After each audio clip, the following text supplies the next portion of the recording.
Hey, Josh. Yes, Christ is risen. he is risen indeed. Hallelujah. Welcome back to another episode of Man Buns and Jesus.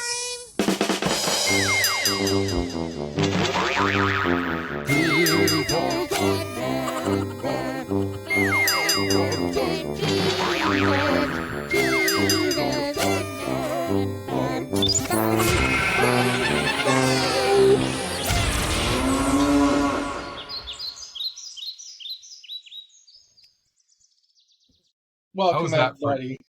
Huh? Welcome, everybody, to this episode of Man Buns and Jesus.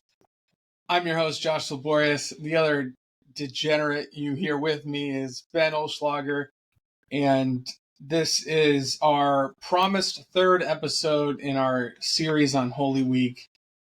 It was Holy Week, which, as you can imagine, as pastors, is a busy time for us. So things got out of order, but you know what? The magic of Spotify or whatever podcast software you use is you can click on episodes and listen to them in whatever order you want. So if the order really bothers you, just do that. What are we talking about today, Ben? As our, cringy and terrible cold open alluded to, we're talking about Easter. As Josh and I are recording this, Easter is yesterday, slash the next 6 weeks. Yes. Yeah. Until Ascension. But we want to look a little bit at some of the stuff that happened that first Easter and like some of the different ways that we talk about Easter and what it means to us. Because I mean, the big one, the one that's like the go-to children's message for every Easter Sunday is like Jesus is risen, and that never happens. Like, you don't just see people come back from the dead, but like that's an important part of our story. I talked about Greek in my children's message. Oh boy. I almost made one of the kids try and read it. Then I said, no, I'm not that mean. That's fair. Where was I going with this? I have no idea where you're going. Jesus is risen is the easiest take from Easter. It is. Podcast over. We're done. It's a record. It's what? There's a timer on here somewhere. I can't see the timer. Oh, there it is. It's 3 minutes. Record podcast. Even faster than the episode on how pre-workout can punish you. Yeah. That's an episode we did. I think there was more context to it than that, but but only barely. You go ahead with whatever point you were making. I'm going to scroll back and see what the title of that episode was for our faithful listeners who maybe haven't heard that episode. Oh yeah, now I remember what I was going to say. So the resurrection is an incredibly crucial part of the Easter story. It's an incredibly crucial part of the Christian story. I saw an article yesterday. Can't remember where it was posted, but it was a professor at the University of North Carolina in Chapel Hill who she was a historian, and she was looking a lot at the history of the church in the 19th and 20th centuries and how it's kind of evolved as it became this dominant cultural force. And she was doing this all as an agnostic, somebody who was outside the church, thought, hey, it'd be cool if there was a God, but it's not for me. And she admitted that throughout some of this research, she thought it'd be cool if this stuff was actually true, but I've seen way too much from the church to ever really want to be a part of it. And then she had a conversation with can't remember who off the top of my head, but she had a conversation with a pastor who challenged her to like dig into the history of the crucifixion and the resurrection. And like that was something that clicked for her. It was like there's this historic moment that the church really has to pin itself to. If Jesus didn't die and if he isn't risen from the dead, none of the rest of this matters. Right? If like take Greek paganism, there's so many stories around the different gods that like you could prove some of them false, but then people will be like, oh, that's just one of the many myths. Okay. You can kind of dance around that. But with Christianity, if you don't have the crucifixion and resurrection of Christ, the rest of it just doesn't matter. And when she looked into it, that was for her the turning point that was like, there is actually something to this.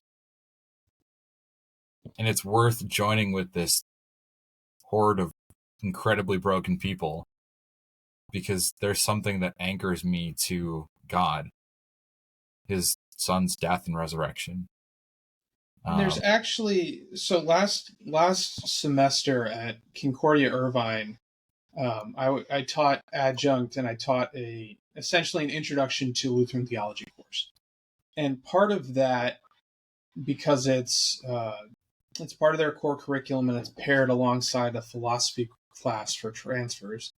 And part of the beginning of the course is essentially kind of a defense of the faith, and a little bit of apologetics kind of thing. And you go through different ways people argue for the truth of Christianity. Some more or less convincing than others. And I actually think one of the most reasonable arguments is the historical argument. And the historical argument goes something like this. We know Jesus died. Right? There's records, and they're not just records of in the Bible, like there are external records. A man named Jesus from Nazareth was hung on a Roman cross. Okay, so historically, and then you see how the disciples act afterward. And this is maybe a little bit of what this woman was noticing. You have to reconcile what happened here. So one option people go with is he didn't really just die. He like passed out and he just woke up a few days later. Okay, that's ridiculous. The Romans excelled at killing people. This was like the thing that they were best at. They weren't going to accidentally take a not dead guy off the cross. Okay, and the biblical record says they thought he looked dead. To make sure, they stabbed him in the side with a spear. Right? So, okay, you can't say he wasn't really dead. The disciples, they were trying to con people. Out of what? Like, you have to look, if there was a con, then what's the benefit they got from it? And nothing. They all died bad deaths, still poor and powerless. Except for John. He got to grow old. Okay, well, mass hallucination. You can chalk that one right. Like, that's not how hallucinations work. Everyone doesn't get the same one at the same time. To speak to that point, there was actually a study done, one of the Ivy Leagues in the 80s, where they gave a bunch of people acid and had them sit through the Easter worship service. And like, they all reported wildly different experiences, even though they were all on the same drug at the same time in the same place, experiencing the same thing. So like, that's not how that works. Yeah, exactly. It's just not how it works. Yeah. And then the last kind of take is that the disciples were trying to start a mythology or a religion. And this is something that actually, it was someone affiliated with the scandals around Richard Nixon pointed out. He said, for Richard Nixon, you had some of the most powerful people in the world who were very motivated to keep a secret, to keep their lies straight for power. And this is referring to the Watergate scandal, I think. and they couldn't do it. He's like, what hope did 12 random guys from Galilee have? Like, if you're saying they created a myth, first of all, again, none of them, as they were about to be crucified for it, said, wait a second, just kidding. So the kind of the last option is he really rose from the dead. And if you look at the different ways, how do we handle his death and how the disciples acted afterward? And of course, this is biased, but the most reasonable one is that he actually came back from the dead. There's no really other satisfactory explanation for the fact we know that Jesus died and the fact we know that the disciples then were proclaiming this to the world to their own detriment. So, yeah, I think the historical argument revolving around Easter is a very convincing one for our faith. I before we dive too much further into Easter, I want to go back to the cold open for a second because I want Ben to determine whether or not I am a bad person. Okay. Did you not use the call and response? I did. Okay.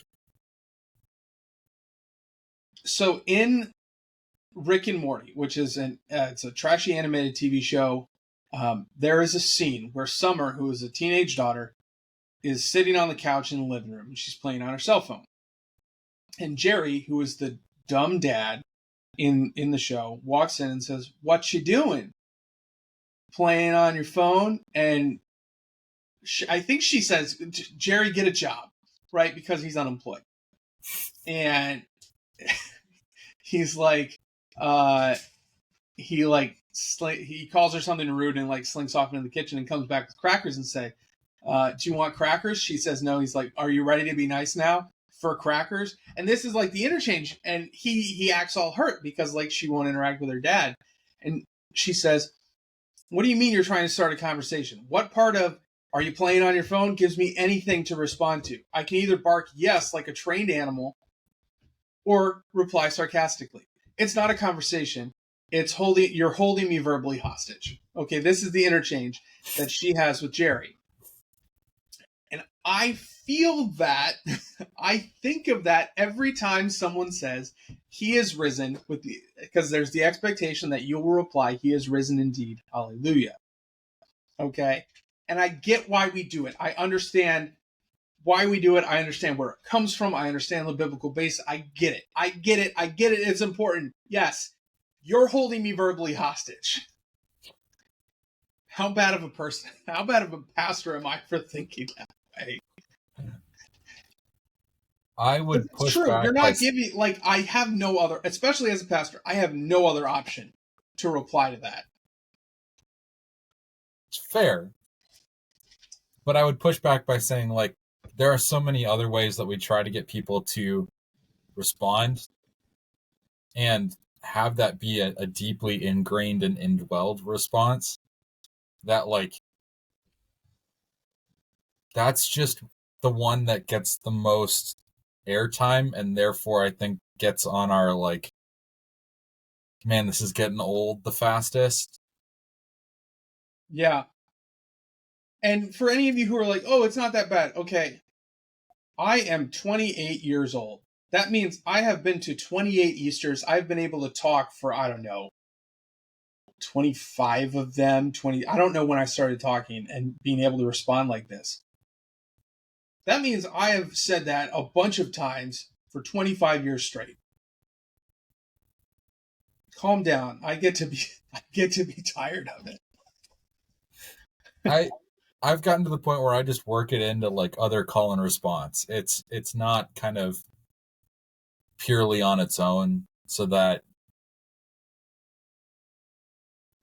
I don't know, makes me cringe less.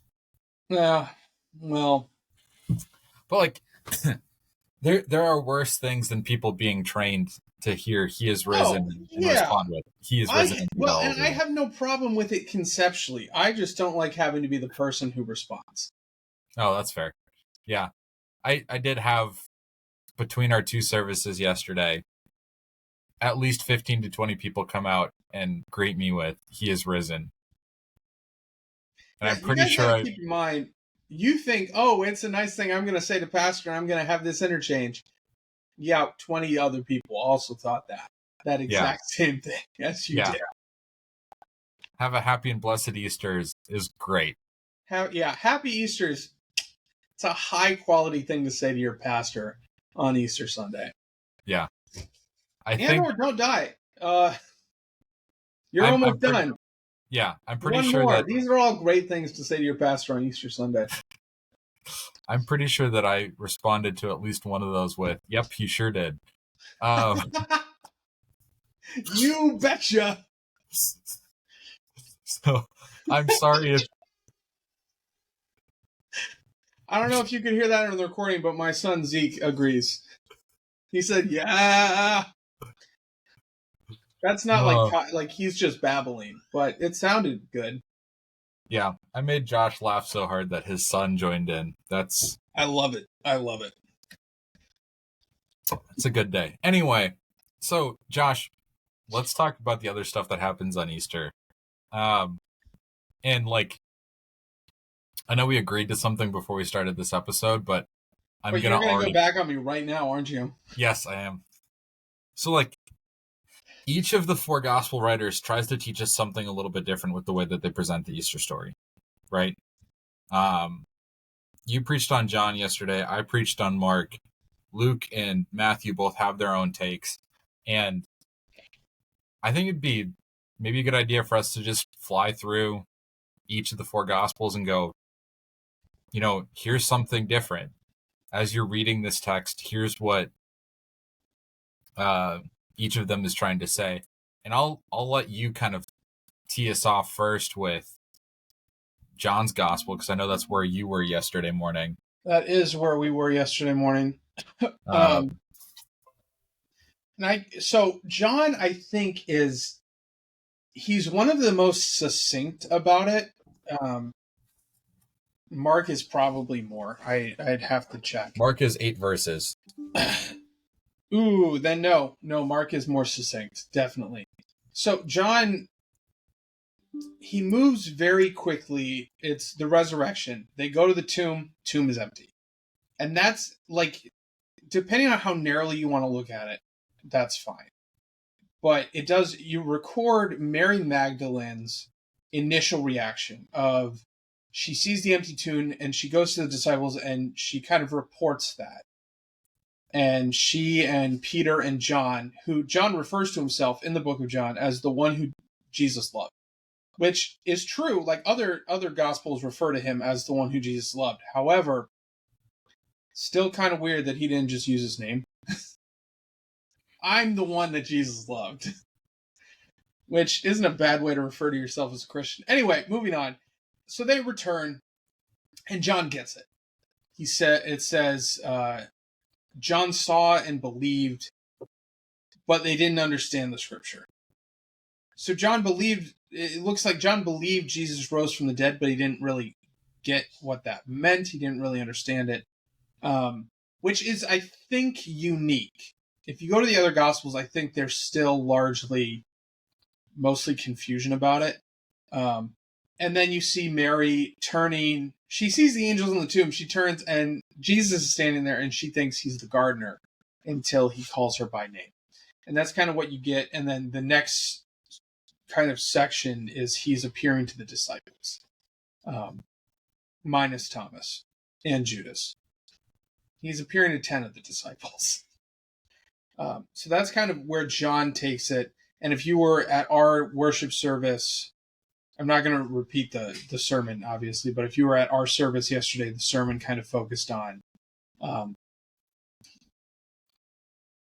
the response of, do you see a thief, do you see a gardener, or do you see an empty tomb?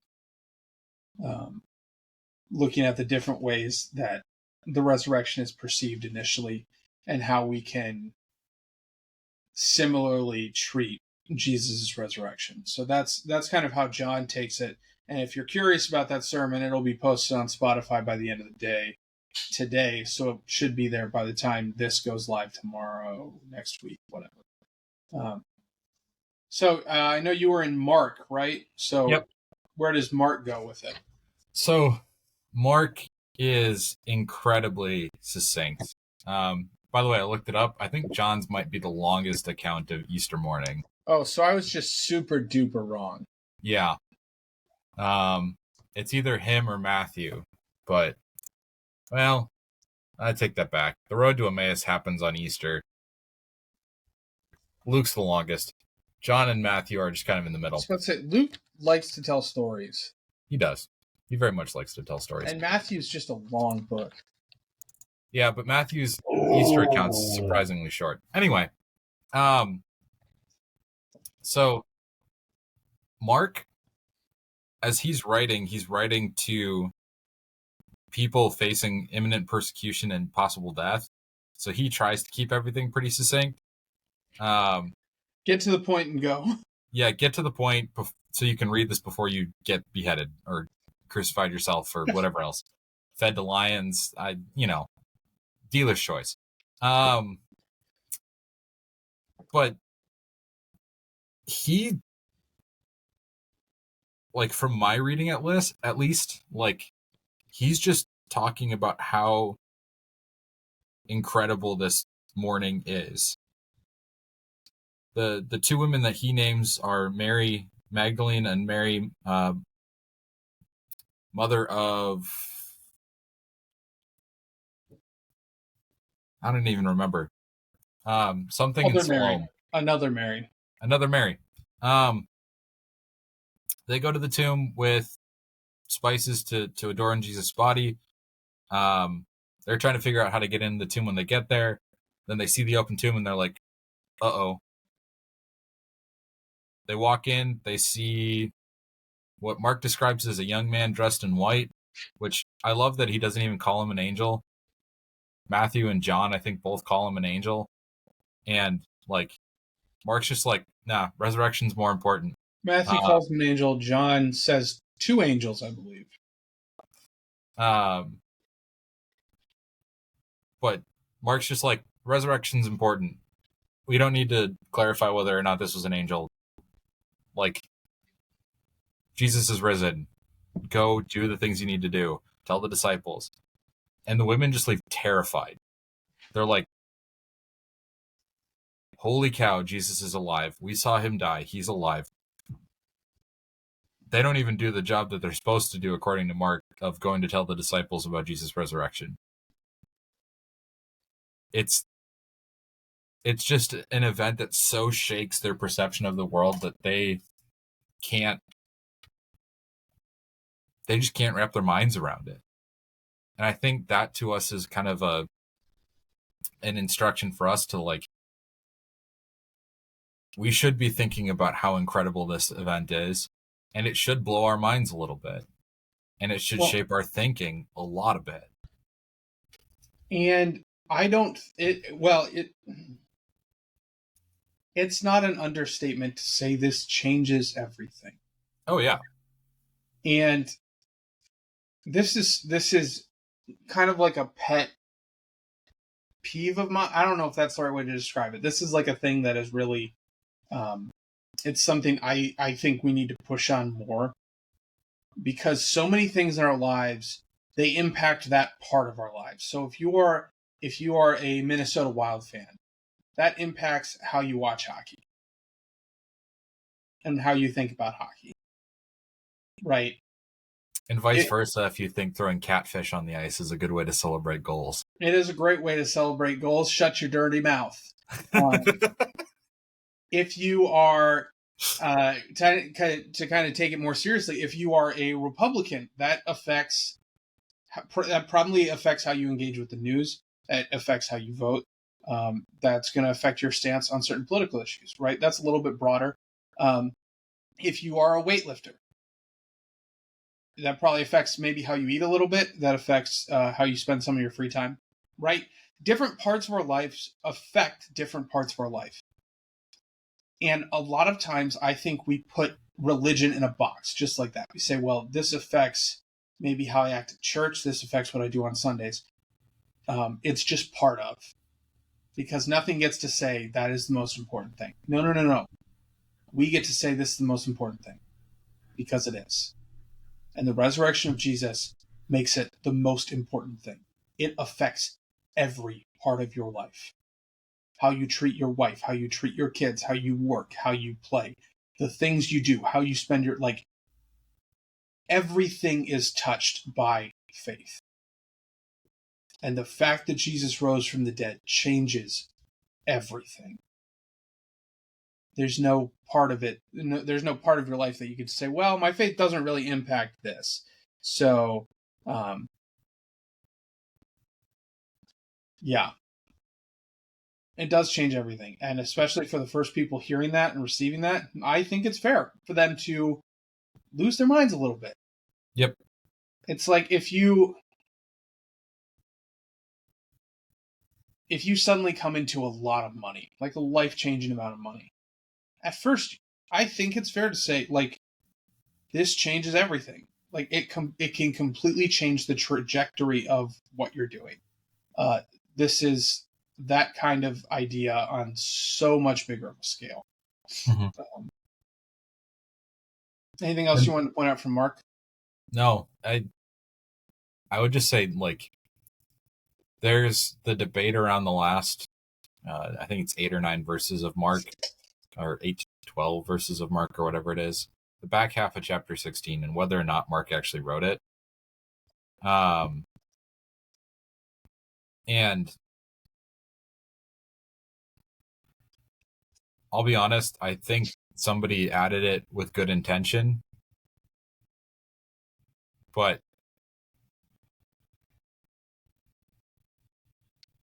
Mark probably only wrote up through 16:8.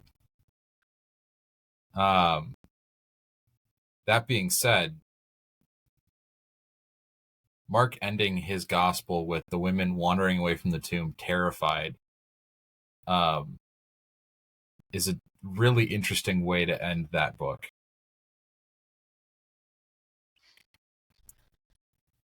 Yeah, I think that's a fair way to describe that. And I think that maybe helps us understand the command to fear and love God. Right? We like to love God because that makes us feel Love good. is a positive emotion. Yeah. Fearing God is something that's not comfortable, but maybe it ought to be like that awe, that kind of amazement at the power of God to do things that are frankly terrifying. Maybe that ought to be something that's a little bit more a part of our understanding of who God is on a daily basis. And as we're, going through things in our devotional life and that kind of thing, just as a way to really help us understand the full scope of what God's capable of, so that we don't limit him, we don't limit the work of Christ, we don't limit God's influence in our lives. Remember that the women walked away from the tomb terrified.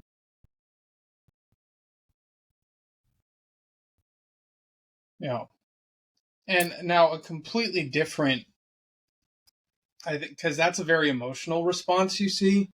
Mm-hmm. I kind of appreciate Matthew, how he closes his report of the resurrection, Mm-hmm. because it's a very cognitive response. Mm-hmm. Okay, so in Matthew, you see there's a little more detail on how maybe that stone moved, because it says, "And behold, there was a great earthquake, for an angel of the Lord descended from heaven and rolled back the stone." Okay, and then you have the, he is not dead, he is risen, etc., etc., etc. But here's where it gets really interesting, because and this isn't directly the resurrection, but it immediately follows it. In Matthew 28, 11 through 15, you see the report of the guard. While they were going, behold, some of the guard who had been posted at the tomb went into the city, and they told the chief priests what had taken place. Right? They said, angel came, and we didn't know what to do with that. When they had assembled with the elders and taken counsel, they gave a sufficient sum of money to the soldiers and said, "Tell people his disciples came by night and stole him away while we were asleep. And if it comes to the governor's ears," because, right, the soldiers would have been in deep trouble if this had become public knowledge, that they were sleeping on the job, "we will satisfy him and keep you out of trouble." Okay, so it kind of explains how the guards were dealt with. And how kind of that contrary narrative was given some direction. So I appreciated that in Matthew, because it kind of deals with what is a common question for, wait a second, what about the guards? Right? Yeah. So that comes out of Matthew, and I think that's much more of a cognitive reaction, or Matthew, which it almost feels like Matthew had more time to sit and think what definitely needs to be covered when I talk about the resurrection and how we deal with it. So yeah, and if you think about Matthew's audience too, Matthew's mostly writing to Jewish converts in, well, probably mostly in the Holy Land, but also throughout the Mediterranean, who were like wondering why not everybody within the Jewish world was now Christian if their Messiah had really come. And they might have heard this other rumor, so he has to deal with it. Yeah, probably. And so Matthew's going, there's fake news flying around. And I know that's a loaded statement. I was about to say, you use those words on purpose, and I don't know if I appreciate that you use those words on purpose. Benjamin, fire starter. The reality though is that's something that's happened throughout time, is misdirection and twisting whatever's going on in the world, or just straight up. Yeah, if the truth is inconvenient, just lie about a different truth. Yeah, exactly. But Matthew deals with that lie, deals with that way of trying to twist what happened, so that the Jews who are reading this understand that it was an act done by those in power to stay in power. Which, when you phrase it like that, we're like, yeah, that sounds like something that someone would do. Yeah. That's where the majority of misinformation comes from, is it's people in power trying to stay in power, so they just feed a narrative that helps them stay in power. So never trust anything coming from somebody in power. Okay, I'm going to balance Ben's statement with, we are called to put the best construction on things and give each other the benefit of the doubt. So be judicious with that, right? Yeah. And also, I think about it this way. If you assume everything you're ever told is a lie, you don't have the power to do anything about it. You're just going to be mad. Yeah. So just kind of say, oh, it'll be fine. Do what you can. Do the best you can with what you've got. And don't worry too much about the things that happen way above your pay grade. Yeah. Life is happier that way. And yeah, that's not what this podcast is about. But no, I'm mostly being facetious, but seriously, I think Matthew's really trying to deal with the big issues that Jewish Christians in that the first century were dealing with. Here's the lies that are going around. Here are the people that are trying to keep this faith from spreading. It's your brothers and sisters who've been in charge of the temple forever. And we need to pray for them. We need to bring them the gospel too. That's a good chunk of the early book of Acts, is Peter walking around the temple and preaching whenever he can to those in power and authority, and watching them squirm to some extent. But it's words they needed to hear. And some of them did hear that and receive it. And I can't remember exactly which of the sermons it is that Peter gives in the temple, because there's a handful. But there's one. Oh, it's after Stephen is stoned. So it's not even Peter's sermon, it's Stephen's sermon. Where a number of the Pharisees and teachers of the law hear Stephen's speech, see his faith in death, and are convinced and become Christians. So, like, even some of the people that Matthew's probably speaking against here in his gospel ended up converting because of the faith that they saw in the disciples in the coming days and weeks and months. So,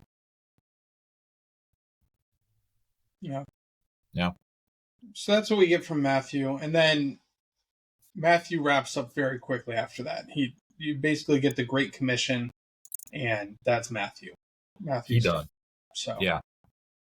For him, it's my take on it, just kind of summarize it, is Matthew's very detail oriented for his audience, to make sure that they know the story well.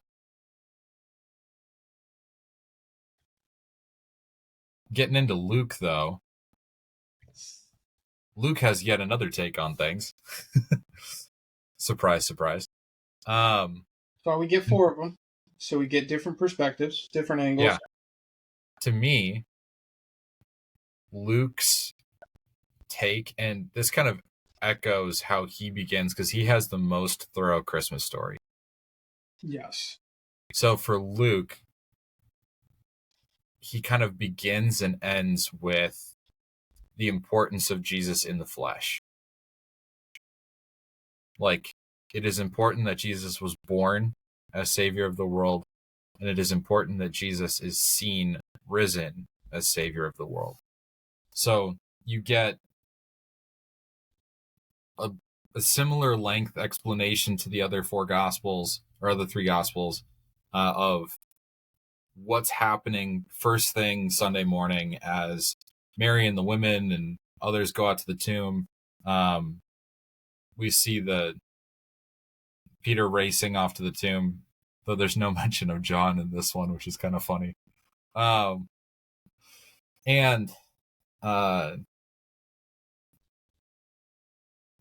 Like, pretty similar account there, but then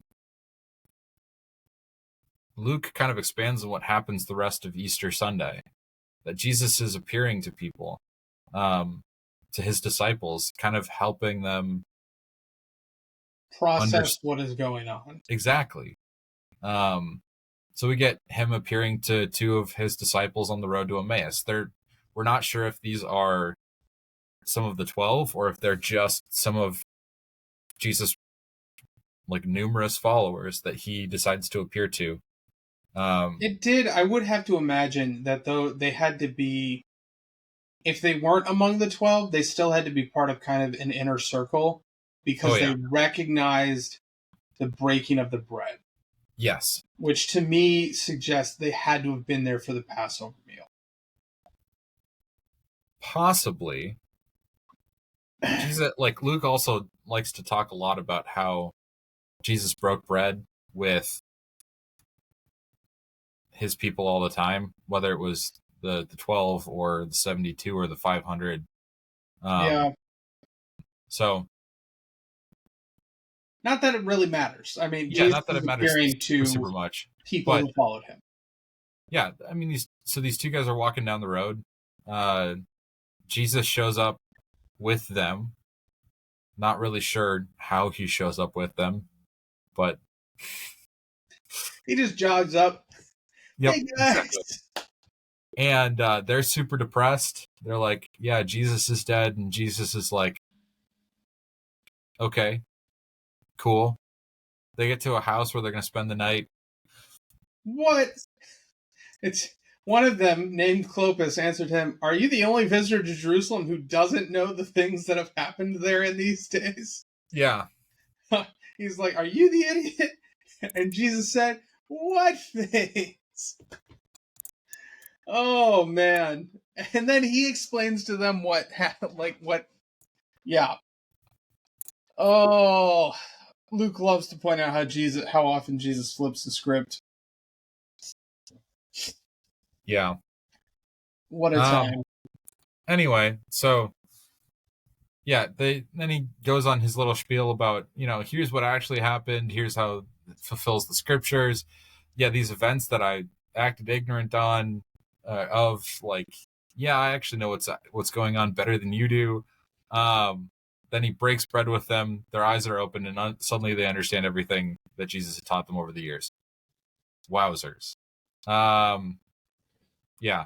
And like, my favorite detail about that is one of the big superstitions of the day was that ghosts couldn't eat. So Jesus, by breaking the bread and sharing with the disciples there, is proving he's not a ghost. So their eyes are open to recognize Jesus and recognize that he's not a ghost, and then he disappears.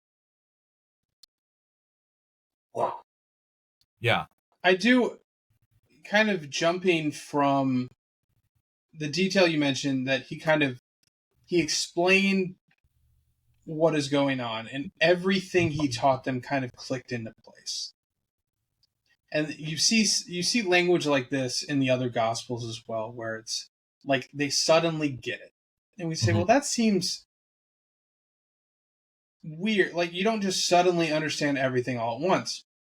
Well, I think, and this goes back to how central the resurrection is. Because everything Jesus does and everything he teaches does suddenly, it all makes much more sense when he rises from the dead. Everything he was talking about, what he would accomplish, everything he was talking about with what he would do. Like, you cannot overstate how important the resurrection of Jesus is to everything else about the Christian faith. And Paul writes this in 1 Corinthians. He says in 1 Corinthians 15, if Christ has not been raised, our preaching is in vain and your faith is in vain. We are even found to be misrepresenting God. Yep. Because we testified about God that he raised Christ. Okay. So when we see things like this in Luke, where it says he kind of explained that Jesus rose from the dead, and he explained a little bit around that, and everything else makes sense. Yeah, I bet it would. It connects a lot of dots all at once. So it's something, not to get too meta again, but it's one of those things about Christian, like people who say, oh, Christianity, it's just a source of good moral teaching. Or it's something to kind of set an example, like it's just something to kind of recharge you spiritually. No, Christianity is about the fact that Christ was raised from the dead. And what that means for us. Like, if you take the supernatural out of it, why bother? Yeah. Yeah. And like, that's not even where Luke ends either, though. Like, he goes from Emmaus to appearing to the rest of the disciples that evening. And so, like, you get Jesus, again, in the flesh, showing up to a bunch of his disciples. And again, does kind of the same thing, explains the scriptures to them, helps them put all the pieces together, breaks bread, I think. Yeah, breaks bread again. Nope, breaks fish. Anyway, eats with them, proves he is risen and actually human, and then disappears. So he's making a habit of really confounding his disciples here. But to me, it's almost kind of like if you took a really big tree, lopped off all the branches, and then removed the trunk, and then told someone to put the tree back together without the trunk. Right? That's kind of what the resurrection is for the Christian faith. Without the death and resurrection of Christ, without that central, like, incredibly important piece of the faith, you just have a bunch of branches floating in. Yeah, you have firewood. This is what you have. Yeah, exactly. There's no way you could absolutely tell where branches came from And without another Trump. way to describe that might be that Christ in his resurrection is the vine and we are the branches. Which is, I've heard that one somewhere before. I cannot imagine where I would have heard such a thing. Anyway, Anyway. So that's Easter. Yeah. This is what we celebrate every year. And fun fact, this is also why Christians do church on Sundays. The Sabbath, that is Saturday. The seventh day, that is Saturday. The reason unless you're that in the we Hispanic do world. church on Sundays is because that's the day of the resurrection. And we meet on Sundays to celebrate the day of the resurrection. Do it every year on Easter. For people who only go to church twice a year, Easter is one of the 2 days that they go to church. And interestingly, I think Easter has maintained more of its religious meaning than Christmas has. Like Christmas, you get a lot of, it's about family. It's about, for some people, it's about consumerism. It's about clearing the books at the end of the year. Whatever else. Like Christmas has a lot attached to it. Easter does have some extra stuff attached to it. There's bunnies for some reason. But I think for a lot of people, Easter still maintains its strong religious connection, which is appropriate because it is first and foremost a celebration of the resurrection. And it's important. We've brought this up a bunch of times. Ben had an excellent analogy that was almost biblical of how important this is. Like, there's a reason we celebrate it every year. Because it's like the single most important part of the faith. If Christ is not raised from the dead, then our preaching is in vain and your faith is in vain.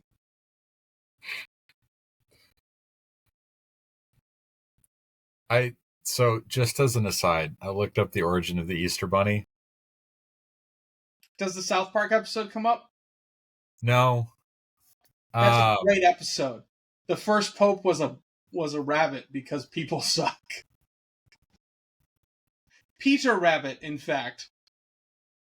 Peter Rabbit was the first pope. There's a whole conspiracy about it. That makes...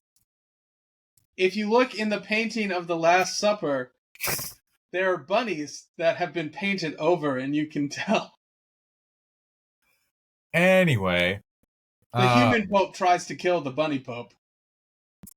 So the Easter Bunny used to be a judge of children's behavior, and they would receive eggs or not receive eggs based on whether or not they had been good or not.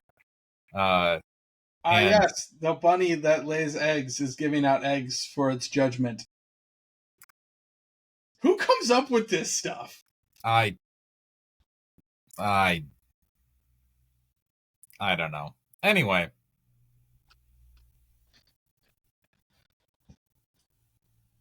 Enjoy your Easter season. You can even dress up as a bunny if you want. I don't really care that much. Yeah. Josh, takeaways? My takeaway is that the resurrection should be life-changing. And if you've never thought about how deeply it impacts you, then that might be worth sitting and thinking about for a little bit. What about you, Ben? I'm really tempted to hold you verbally hostage. I bet you are. I'll pass for today, though, and just say, remember how central this is to your faith. And if you haven't looked into the history of the resurrection, the crucifixion and the resurrection before, I think it's worth doing. So, with that, subscribe wherever you subscribe. Yeah, contact us if you have an episode idea. Facebook or in person or text or email or whatever you want to do is fine. And if you like the podcast, share it with people, your friend, like the people you get along with, the people who think like you. because if you appreciate it and you get something out of it, they probably will too, because you guys operate on a similar wavelength. So, and with all that, brothers and sisters, go in peace. Serve the Lord. Thanks be to God.